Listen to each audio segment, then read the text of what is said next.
Hey guys, it's me again. Before I continued with my life story, I got to thinking that there were a few things that I wanted to cover that I kind of glossed over before. So just to fill in a couple more details. So when I lived in Los Angeles, and I was saying how fun it was going out dancing and things like that, and riding horses and jet skiing, I wanted to mention that probably one of my favorite days, the glare in my glasses is bothering me. Anyways, probably one of my favorite days of living in Southern California was the day that I went stand-up jet skiing in the ocean. And then that same afternoon, so I did that in the morning, and then that afternoon went up and went snowboarding, like springtime snowboarding. Where else can you do that? I mean, how cool is that? Jet skiing and snowboarding in the same day. So Southern California is pretty awesome for that reason. And then probably the dumbest thing I've ever done in my whole entire life, but also a very exhilarating memory for myself was I think I was like 20, probably. Again, I was married at the time, and we were out on our stand-up jet skis in the Long Beach Harbor, and we were resting. And when you're on a stand-up jet ski and you're resting, you're basically just floating in the water next to your stand-up jet ski, because without motion you can't keep it going. You can't stand on it and keep your balance. So we're just floating in the water, taking a break, and because it's pretty physically exerting to ride a stand-up jet ski.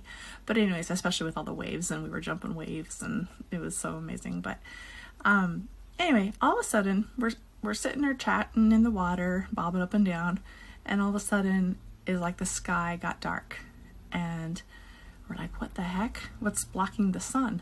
And we look over, and there's a huge, I'm talking larger than life, tremendously huge freight ship, cargo ship, and it has so many like train cars stacked up so high they just look like little Tonka toys. Like, I wish I could describe how big this ship was. The ship is huge, and then the cars on top of the ship were stacked like, I don't even know, it looked like hundreds high. And then there was this little tiny dude way up on top of the ship that I could see. Of course, he looked tiny because the ship was so huge. Anyways, so my ex and I were just sitting there talking, and then this happens, and I said, "Oh my God, how cool!" And I hop on my stand-up jet ski, and I take off. And this is when you're young and ignorant. I had no idea how dangerous this was. But anyways, I was confident in my riding ability, and I was flying over towards this freight cargo ship.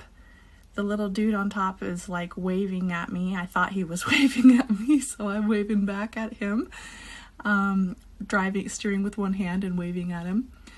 And then I get to the back of the cargo ship, and I literally ride all the way alongside it using my fingertips, grazing the entire ship, the entire length of the ship, all the way up to the front, and then I circle back around the ocean and come back to where my ex was.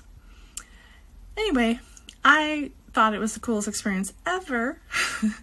And then when I got back, my ex chewed me out royally and told me how dangerous that was, because if I had wrecked, I would have been sucked under. Yeah, isn't that crazy to think about? But at the time I had no idea, so I don't know. I guess being young and dumb, you get away with stuff sometimes. Anyway, so that's probably the coolest thing I think I've ever done, in my opinion, and got away to tell the story. Also, another fun thing that I did when I was in Los Angeles was after I was divorced, I was working a job for like timeshare sales. I had my real estate license, and by day I would work in downtown Encino at NAI Capital, and I focused on building sales and office space leasing. And then I had another job in the evening. It's expensive there, so I had to work multiple jobs. And the other job was timeshare sales. And I got off of that at 11 p.m. at night. And I remember, sorry, got a frog in my throat. I remember going to Starbucks and seeing a group of guys on crotch rocket motorbikes. And at the time, I always thought of myself as like a Lara Croft, athletic and adventurous. And so I went up to the group and started making friends. And that very next week, I went into a bike shop and I bought a full leather suit. And within the next week, I started riding with them multiple times a week as a passenger. But when I get off work at 11 p.m., I'd go meet up with them. And from like midnight until, I don't know, 3, 4 in the morning, we would ride. And sometimes on the freeway, we would be going so fast that I remember having to grip the strap underneath my helmet and pull so that I could breathe because the wind was pulling my helmet so tight. We were going that fast, like 120 miles an hour and faster. I think 140 is the fastest I've ever seen the speedometer. But it's not all about speed. We also spent a lot of time riding the canyons. I specifically fondly remember riding Topanga Canyon, and you just feel like you're dancing because you're swaying from side to side around the canyons, and going so low that your knee practically touches the ground as you're going around these corners. But riding at that time of night was wonderful because there was hardly any cars on the road. We had it to ourselves. We had the stars and the moon. And I used to envision, like, if we wrecked, I would curl up like a ball and just let myself slide off the road, off the canyon. But it was still worth it, like at that time, I don't know, young and dumb, I guess, but it was worth it, and we never wrecked, thank goodness. So yeah, on the other side of the canyon, we'd find ourselves down by like Malibu and Venice Beach, and ride along the ocean, and the moon is reflecting off the water. It was just a really incredible experience. And those guys that rode crotch rockets, they weren't a bunch of hoodlums or anything. They were actually really cool guys that worked IT jobs and stuff like that during the day. So really, really neat group of people, wonderful memories and experiences. And let's see here, what else did I have on my list? Oh yeah.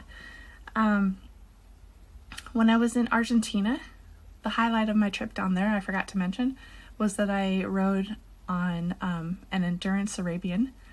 Went up to this ranch and booked a ride with her, and we were in English saddles and we galloped for hours. Just gallop. It was amazing through the countryside of Buenos Aires, Argentina. And that's my kind of travel, like experiencing it with the locals on horseback. Like, there's nothing better. And so yeah, between being a businesswoman by day and riding stand-up jet skis and snowboarding in the mountains and dancing and riding crotch rocket motorbikes and horses, I really did feel like a real life Lara Croft when I lived in Los Angeles in my early 20s. It was pretty amazing.